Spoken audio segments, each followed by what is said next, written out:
The Underground Railroad was established to assist slaves in their escape to freedom. It was comprised of dozens of secret routes and a network of safe houses originating in the slaveholding states and extending all the way to the Canadian border, which was considered the only area where fugitives could be assured of their freedom. Shorter routes led from Florida to Cuba or from Texas to Mexico. In 1821, Florida was purchased by the United States to end its function as a safe haven for people escaping slavery. The Underground Railroad also included the smuggling of fugitive slaves onto ships that carried them north or outside the United States. The success of the Underground Railroad rested heavily on the cooperation of former runaway slaves, freeborn blacks, Native Americans, and white and black abolitionists who helped guide runaway slaves along the routes and provided their homes as safe havens. Although estimates of the number of people who escaped through the Underground Railroad varies widely, the figure most often cited is approximately 100,000. The Underground Railroad got its name from the terminology used throughout the routes. The railroad included conductors, agents, stations, station masters, passengers or cargo, and even stockholders. The conductors were the guides. Agents helped slaves find their way to the routes of the Underground Railroad. The stations were hiding places. Station masters were those that hid slaves, usually in their homes. The cargo referred to escaped slaves, and stockholders were those who donated money to keep the Underground Railroad running. The journey north was an extremely long route, and the Underground Railroad provided depots or safe houses along the way. Those that led the runaway slaves north did so in stages. This limited knowledge of the entire route protected both the fugitive slaves and the integrity of the routes, which sometimes extended over 1,000 miles. British North America, present-day Canada, was a desirable destination, as its long border gave many points of access. It was further from slave catchers and beyond the reach of the United States Fugitive Slave Act. Most formerly enslaved, reaching Canada by boat across Lake Erie and Lake Ontario, settled in Ontario. More than 30,000 people are believed to have escaped there via the network during its 20-year peak period, although U.S. Census figures account for only 6,000. At its peak, nearly 1,000 enslaved people per year escaped from the slave-holding states using the Underground Railroad. More than 5,000 court cases for escaped slaves were recorded, many fewer than the natural increase of the enslaved population. The resulting economic impact was minuscule, but the psychological influence on slaveholders was immense. Under the original Fugitive Slave Act of 1793, officials from free states were required to assist slaveholders or their agents who recaptured fugitives. However, citizens and governments of many free states ignored the law, and the Underground Railroad thrived. With heavy lobbying by Southern politicians, the Compromise of 1850 was passed by Congress after the Mexican-American War. It stipulated a more stringent fugitive slave law. Ostensibly, the Compromise addressed regional problems by compelling officials of free states to assist slave catchers, granting them immunity to operate in their free states. Because the law required little documentation to claim a person was a fugitive, slave catchers also kidnapped free blacks, especially children, and sold them into slavery. Southern politicians often exaggerated the number of escaped slaves and often blamed those escapes on Northerners interfering with Southern property rights. The law deprived people suspected of being slaves the right to defend themselves in court, making it difficult to prove free status. Although the fugitives sometimes traveled on boats or trains, they usually traveled on foot or by wagon in groups of 1 to 3. Some groups were considerably larger. Abolitionist Charles Turner Torrey and his colleagues rented horses and wagons and often transported as many as 15 or 20 at a time. Routes were often purposely indirect to confuse pursuers. The journey was often considered particularly difficult and dangerous for women or children. Children were sometimes hard to keep quiet or were unable to keep up with a group. In addition, enslaved women were rarely allowed to leave the plantation, making it harder for them to escape in the same ways that men could. Although escaping was harder for women, some women were successful. Due to the risk of discovery, information about routes and safe havens was passed along by word of mouth. Southern newspapers of the day were often filled with pages of notices soliciting information about people escaping slavery and offering sizable rewards for their capture and return. Federal marshals and professional bounty hunters, also known as slave catchers, pursued fugitives as far as the Canada-US border. Fugitives were not the only black people at risk from slave catchers. With demand for slaves high in the Deep South as cotton was developed, strong, healthy blacks in their prime working and reproductive years were seen and treated as highly valuable commodities. Both former enslaved people and free blacks were sometimes kidnapped and sold into slavery, as was Solomon Northrop of Saratoga Springs, New York. Certificates of freedom, signed, notarized statements attesting to the free status of individual blacks, also known as free papers, could easily be destroyed or stolen, and as such provided very little protection to bearers.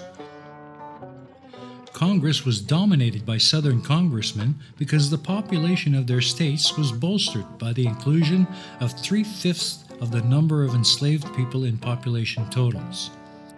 They passed the Fugitive Slave Law of 1850 because of frustration at having fugitives from slavery helped by the public and even official institutions outside the South.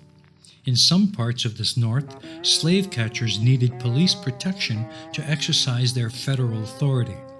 Opposition to slavery did not mean that all states welcomed free blacks. For instance, Indiana, whose area along the Ohio River was settled by Southerners, passed a constitutional amendment that barred free blacks from settling in that state. One of the most famous and successful conductors, people who secretly traveled into slave states and rescued those seeking freedom, was Harriet Tubman, a woman who escaped slavery herself. Born a slave named Araminta Ross, she took the name Harriet. Tubman was her married name. When, in 1849, she escaped a plantation in Maryland with 2 of her brothers. They returned a couple of weeks later, but Tubman left again on her own shortly after, making her way to Pennsylvania. Tubman later returned to the plantation on several occasions to rescue family members and others. On her 3rd trip, she tried to rescue her husband, but he had remarried and refused to leave. Distraught, Tubman reported a vision of God, after which she joined the Underground Railroad and began guiding other escaped slaves to Maryland.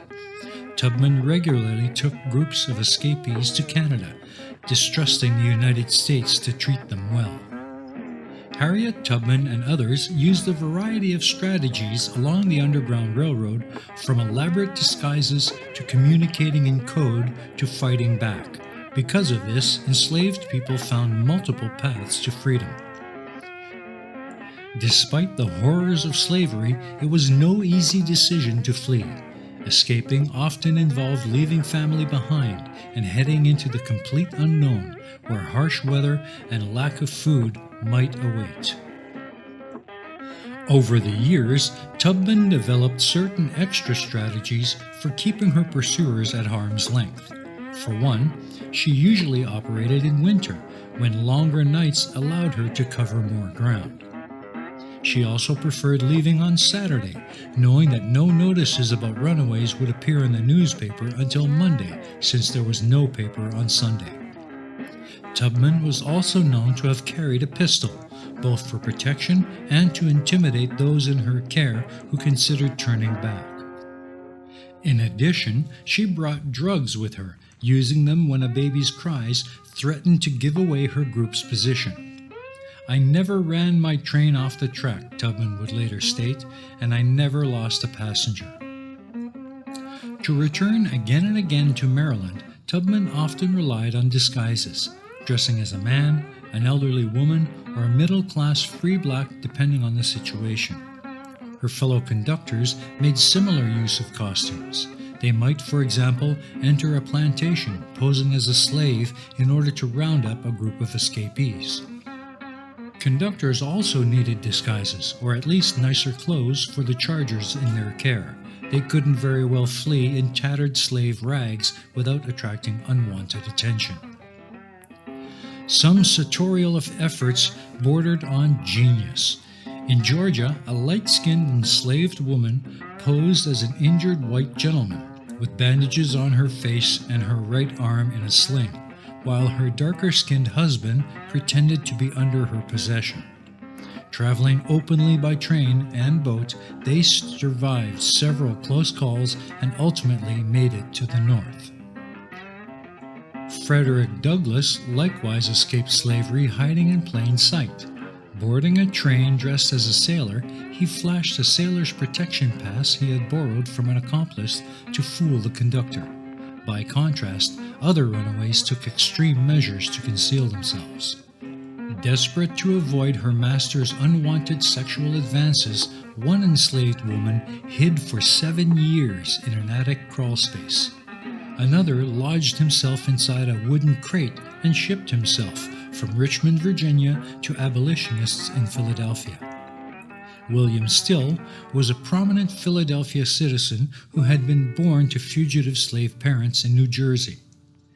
An associate of Tubman's, Still also kept a record of his activities in the Underground Railroad and was able to keep it safely hidden until after the Civil War, when he published them, offering one of the clearest accounts of Underground Railroad activity at the time. One of the most commonly asked questions is who ran the Underground Railroad. Most Underground Railroad operators were ordinary people, farmers and business owners as well as ministers.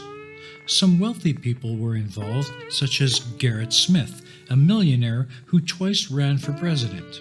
In 1841, Smith purchased an entire family of slaves from Kentucky and set them free. One of the earliest known people to help fugitive slaves was Levi Coffin, a Quaker from North Carolina. He started around 1813 when he was 15 years old. Coffin said that he learned their hiding places and sought them out to help them move along. Eventually, they began to find their way to him. Coffin later moved to Indiana and then Ohio and continued to help slaves wherever they lived. Abolitionist John Brown was a conductor on the Underground Railroad, during which time he established the League of Gileadites devoted to helping fugitive slaves get to Canada. Brown would play many roles in the abolition movement, most famously leading a raid on Harper's Ferry to create an armed force to make its way into the Deep South and free slaves by gunpoint. Brown's men were defeated, and Brown hanged for treason in 1859. By 1837, Reverend Calvin Fairbank was helping slaves escape from Kentucky into Ohio. In 1844, he partnered with Vermont schoolteacher Delia Webster and was arrested for helping an escaped slave and her child.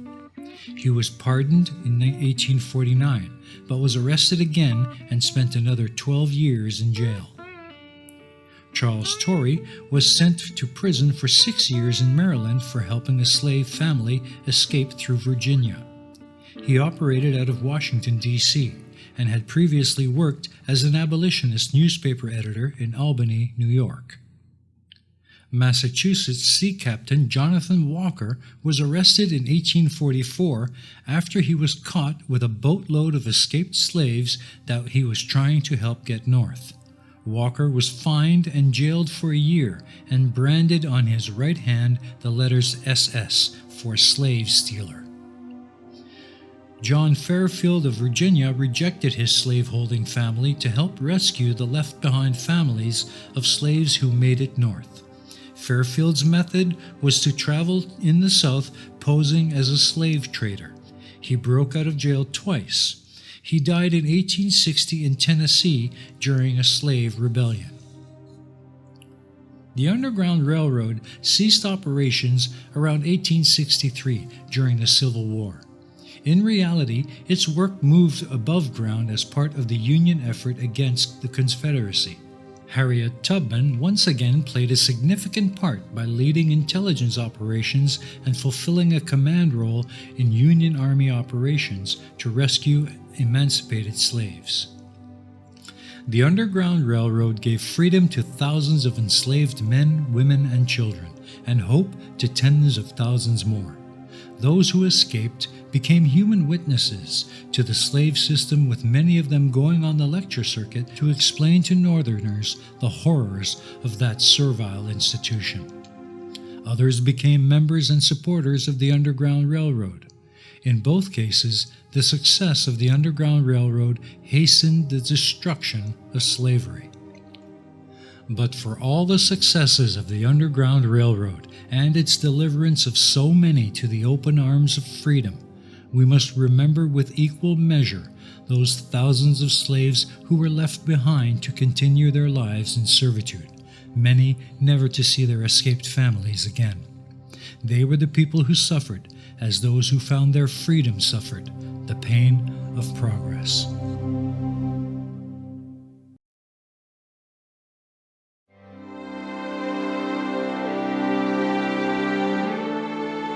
I have a dream today.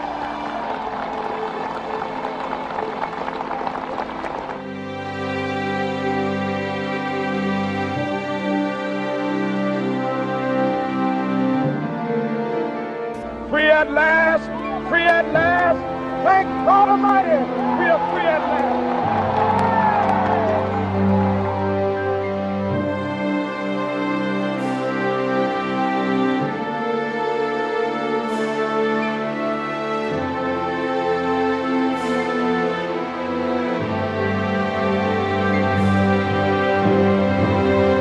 We choose to go to the moon. We choose to go to the moon in this decade and do the other things, not because they are easy, but because they are hard. Because that goal will serve to organize and measure the best of our energies and skills. Because that challenge is one that we're willing to accept, one we are unwilling to postpone, and one we intend to win, and the others too.